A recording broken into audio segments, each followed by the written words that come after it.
We are all familiar with collectibles. I mean, you probably have some at home, whether it's like a shirt or a hat or a figurine or a poster or something that connects you to a piece of content that touched your life or that you love or something. It's just that nobody really knows you have it. Nobody knows that why you bought it, unless like a friend comes over, you're wearing a hat or a shirt or something. It's a conversation starter.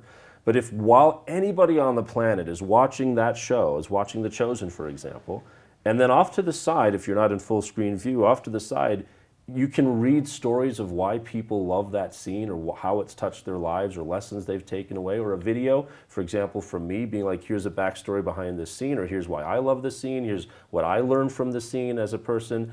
It's a way for the community to see the impact that the content is making on everybody, and you can actually own a piece of that scene for yourself forever. So that forever and ever, anytime anyone on the planet watches that show, they'll be able to connect with why you loved it. And so it's like a public way for people to see you own a piece of it as well as what it means to you.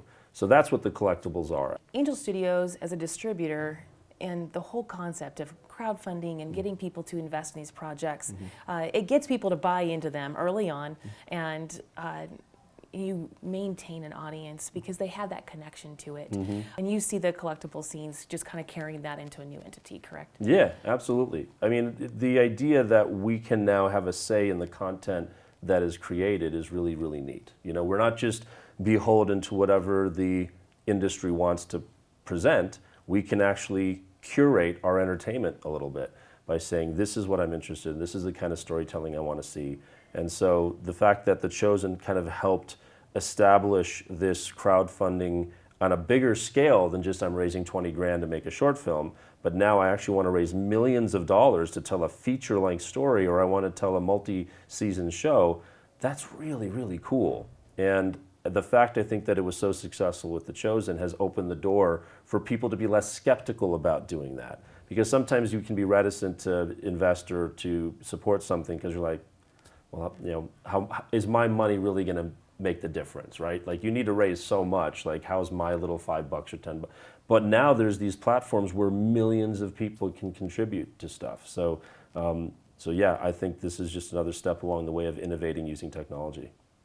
And as we do that, why do you think that component with the content of the projects that Angel puts out, why do you think they have resonated so much overall? Just their holistic, family-friendly overall projects that are kind of bucking trends and narratives of the greater entertainment community? I mean, I think the simplest answer is that people want content that they can enjoy without having to worry so much. And so being able to say, these are the kind of stories that I want, these are the values that I want to support, this is the kind of entertainment I want my family to be exposed to, as opposed to like, oh, if I send my kid to the movies, are they going to be shown something that I won't want them to see? Or if I, have a subscription to this or that platform, are they going to watch things that I wouldn't want them to watch? This is a way for an audience, a community, to say, you know what, these are the kinds of projects that we want our families to be exposed to. And so they're actually self-funding, self-fulfilling, having much more choice when it comes to entertainment. The Chosen, Angel, they continue to innovate in ways that are really, really fun to be a part of. And so, yes, I'm just glad to be a part of it.